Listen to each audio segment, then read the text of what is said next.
ngayon, meron tayo dito lay shield. Yan, may ang air guide yan, ano, sira ng pabitan ng air guide. Yun o. Yun o. Gagawin natin, lagyan natin glow tapos simento para dumikit siya.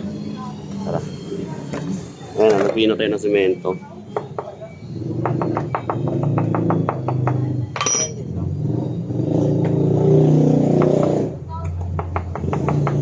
Pino na siya, then glow. Ayan. Pre, pawa ka pre. Kabilaan pala yan? Yeah, ito dalawa. Okay. Kung nalagyan natin ng glow.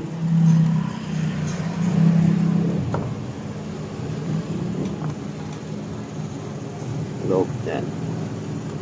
Ito lang. You know, lagyan natin glow sa loob. Kita ba? Yeah. Then, okay na.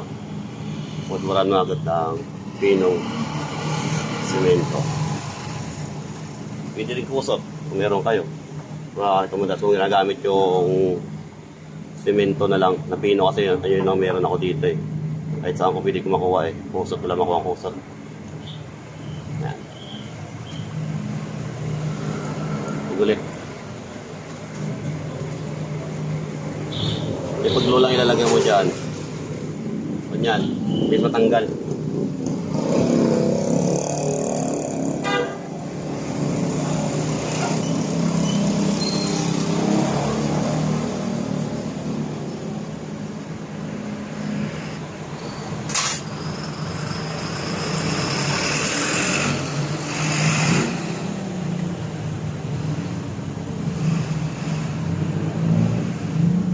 Pag natuyo yan, sigurado na yan.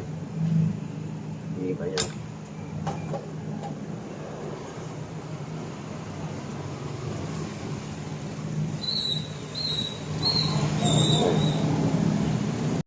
Pero mga bossing, okay na. Simento na natin yan, no? Ayun, no? Kahit alag-lagoy na natin, wala nang galaw yan. Tibay na yan.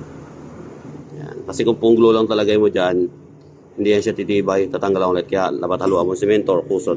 Kaya sa akin dito, wala namang kusot. Kaya yan, kumuha lang ako ng simento doon na basag-basag. Tapos pinino ko lang. Yan, no? Yung kabila, sira din. Ganunin natin. Tara, ulit. Dito sa isa, awali, dinikita na ng glow na mayari. Ayan, no?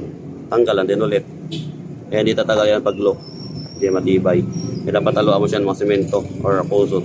Tapos matibay. Tara. Mga idol, okay na. Dito, dalawa ng putol yan. No? Wala natin simento na rin natin. Ikualin yan, alternate. Lagay ko muna glow, then put mo naman simento, napino, then glow ulit. Simento ulit yan na, pwede ulit hanggang kumapag, then matibay na siya. Yan, hindi na basta-basta matanggal mga idol. Yes, tara. Sinaptan mo natin to, maintenance, full maintenance to.